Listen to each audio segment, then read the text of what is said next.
Uy, no Biraus, oh. Ito, G-Shock 150, oh.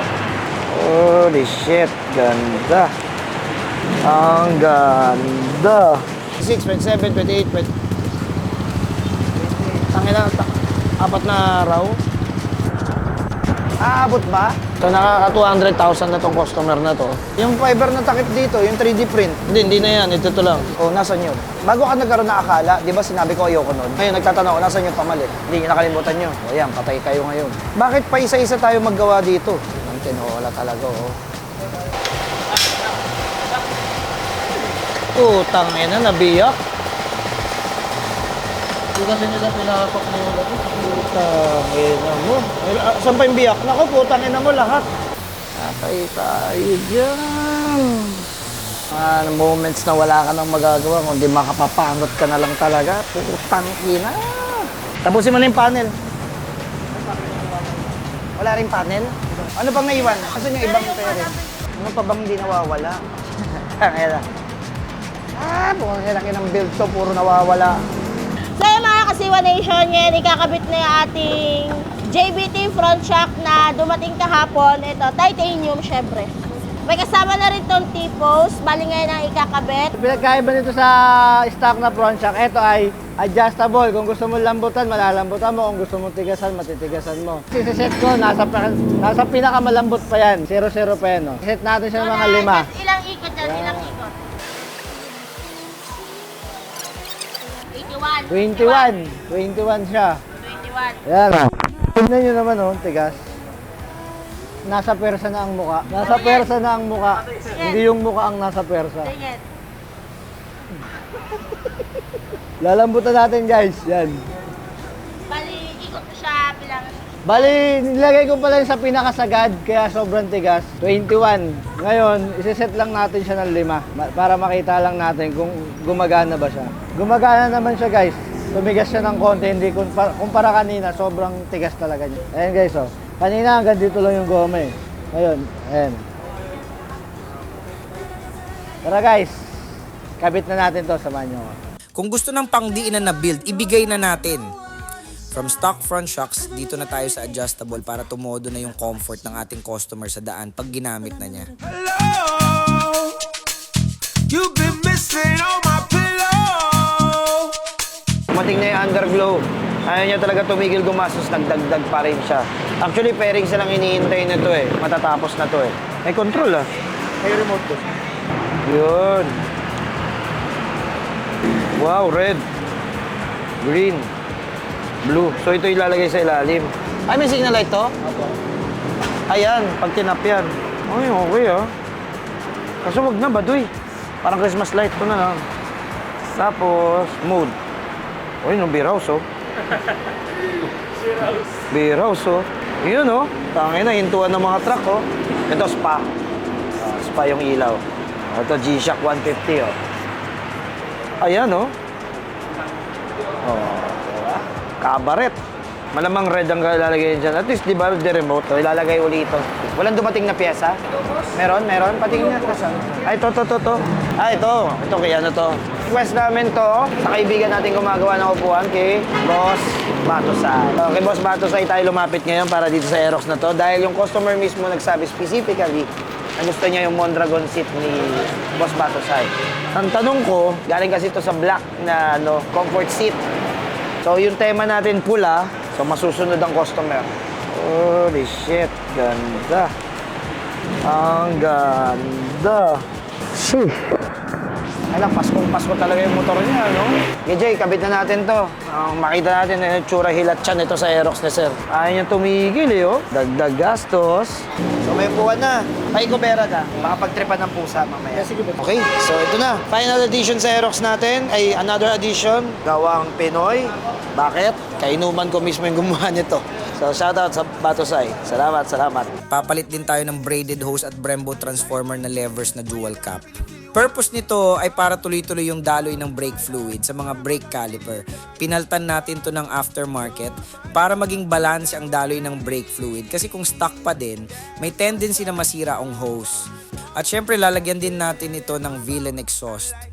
Ang kakabit natin dito ay Carbon 370. Ideal para sa mga scooter at para tumerno din sa itsura ng Aerox ni Sir.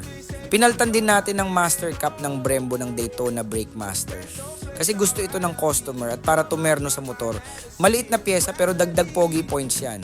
So mag-bleed na tayo. Dito sa proseso na ito makikita natin ang brake fluid sa brake master cap na pababa sa caliper. Para malaman natin kung kumakagat na yung preno sa harap at likod. Ngayon, working na siya. Papakita ko sa inyo. Tara, guys. Ayan, guys, oh. Napakaganda ng bleed dyan. Napakaganda. Mataas. Hindi siya lubog. Kaliwat kanan din yan, guys. Saka ito pa nga pala, guys. Pasok ko lang. Pinalitan namin yung fluid cap ng Daytona. Kung makikita nyo naman, yung partner na kasama ng Brembo, black. Para bumagay lang din sa concept ng motor ng customer natin. Guys, nagpadagdag si Sir ng additional na ilaw. Taro MDL D6. Yung square na flat na siya. Compare mo sa dati bilog. Ito yung low niya. Yan, low. Ito yung high. Kung napapansin nyo, guys, plain siya. Tingnan nyo to, magic. Usong-uso to, guys, sa mga nag-show, di ba? Kaya nagpadagdag din pala si boss ng underglow light.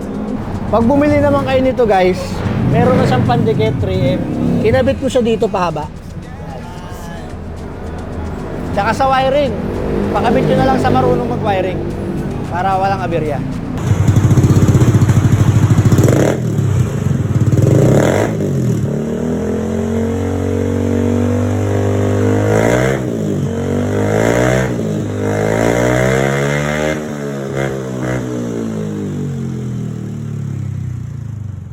Nag-i-start na to, di ba? Yes, boss.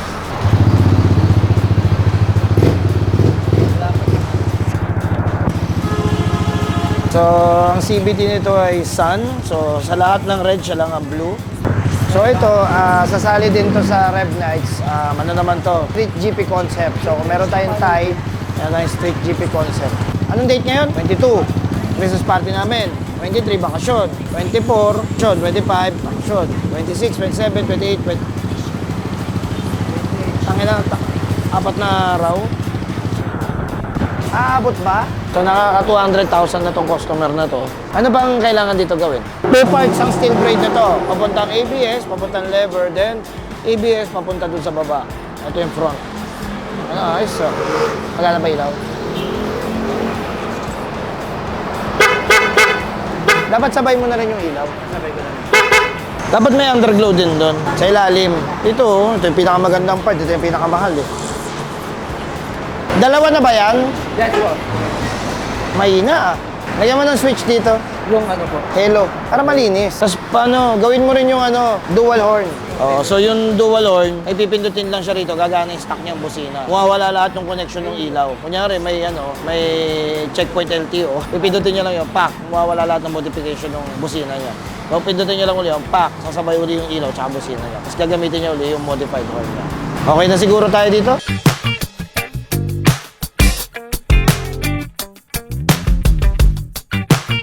Isang buwan mahigit na yung motor na yan dito. 95%. Dumating na yung mga kulang niyang pyesa. Tara, buksan natin. Dapat kasi, tapos na yan.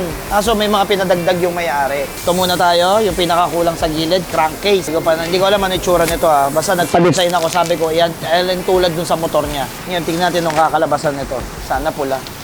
Oh! So, lighten, then pininturahan. Pasok ba? Lagay mo na. Kaso may kulang pa rin. Yung takip dito. Yung takip dito, di nakapagpagawa. Yung fiber na takip dito, yung 3D print. Hindi na yan. Ito lang. Di ba pinakitahan kita 3D printed, yung gaspol? O, nasan yun? Bago ka nagkaroon na akala, di ba sinabi ko ayoko nun? Sabi ko, palitan ng gaspol. Ngayon, nagtatanong ko, nasan yung pamalit? Hindi nakalimutan nyo. O yan, patay kayo ngayon. Kukunin na ng customer to. Ihabol nyo, magtawag kayo. Alam mo yung tsura nun, di ba? Bakit pa isa-isa tayo maggawa dito? Takbo nyo ngayon yun. Takip mo na nga to. Kulang na naman pala yan. Kala ko matatapos na tayo. Ang tinola talaga, oh. So, ito yung buntot niya. Titanium na forge. Ito yung bangka. Titanium din. Bangka. Ano to? Ito yung sa panel. Ito naman yung gas tank. Papakamit na rin natin. Ay, makaalis na rin itong motor na to. Hindi kasi kami nagre-remap ng Zero Odo eh. At least i-break-in mo muna yun dahil mag-a-adjust pa yung piston niyan eh, tsaka yung mga piston rings niyan sa head. So pag nakapag-adjust na yan, tapos yung brake-in, tsaka na siya maganda i-rem up.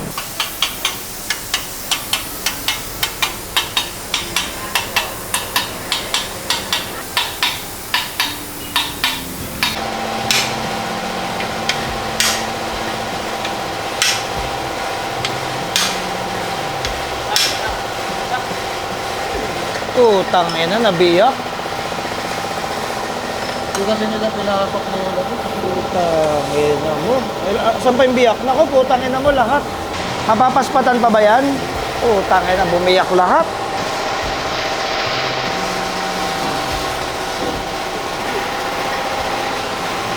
Ilan pa? Ilan pa nakakapit? Mapagdidikit pa ba yan? Dito boss, sabi ko. Sinong magdidikit niyan? Mahu-welding nyo ba yan? Alo yan? Mahinang ano lang boss. Sure kayo ha? Hindi ba magbabubbles yung likuran yan? Yun lang, hindi ko lang.